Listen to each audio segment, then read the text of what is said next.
তো good morning guys, কেমন আছো তোমরা? আশা করি সবাই ভালো আছো। তো আজকে হঠাৎ করে চলে গেছিলাম নবদ্বীপ। তো দেখতেই পাচ্ছ শিয়ালদা স্টেশনে পৌঁছে গেছি আমি। তো গাইস আমার অনেক তাড়াহুড়ো ছিল, তাই নবদ্বীপের কাজটা তাড়াতাড়ি সেরে এবার আমি দেখতে পাচ্ছ গৌরাঙ্গ সতীর ওপর দিয়ে একটা র্যাপিডো বুক করেছিলাম কৃষ্ণনগরে যাব বলে। কৃষ্ণনগর থেকে ট্রেন ধরবো, তো কারণ আমার বিষ্ণুপ্রিয়ার থেকে ট্রেনটা ক্যান্সেল ছিল, তো এই জন্য আমাকে র্যাপিডো করে কৃষ্ণনগরে যেতে হয়েছে। তো বন্ধুরা যেতে যেতে একটু গঙ্গার ভিডিওটাও করে নিচ্ছিলাম, আর ওই দূরে দেখতে পাচ্ছ ইসকনের মন্দির কী সুন্দর লাগছে। তো বন্ধুরা আমি এবার পৌঁছে গেছি কৃষ্ণনগর সিটি জংশনে, যেখানে আমার ট্রেন ছিল 2:15-তে, আর আমাকে শিয়ালদায় পৌঁছে দেবে 4:15। তো বন্ধুরা ফাইনালি আমি পৌঁছে গেছি, দেখতেই পাচ্ছ শিয়ালদাতে।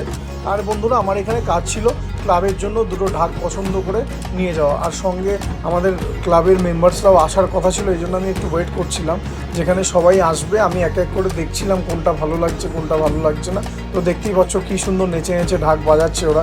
তো বন্ধুরা কে কে জানো আমি জানি না, শিয়ালদা এরকম আগে আসলে সুন্দর সুন্দর ঢাক পাওয়া যায়। তোমরা অবশ্যই এসে এখানে কন্ট্যাক্ট করতে পারো, অনেক প্রচুর ঢাক বাজনা ঢোল ছানাই সব কিছু তোমরা পেয়ে যাবে।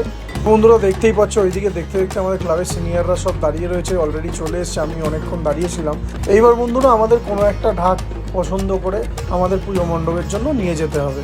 তো দেখা যাক কোন ঢাকটা আমাদের পছন্দ, এখন আমরা ঠিক বুঝে উঠতে পারছি না, কারণ চারিদিকে প্রচুর ঢাকিরা ঢাক বাজাচ্ছে। তো বন্ধুরা শেষমেশ আমাদের একটা ঢাক পছন্দ হয়েছে। তো আমরা আর দেরি করিনি, কারণ আমি কালকে সেই রাত থেকে ঠাকুর দেখছিলাম, আর সকালবেলা উঠেই নবদ্বীপ গেছি, এতটুকুও ঘুমাতে পারিনি। তো আর ভিডিওটা লং করছি না বন্ধুরা, ভালো লাগলে লাইক কমেন্ট শেয়ার করো।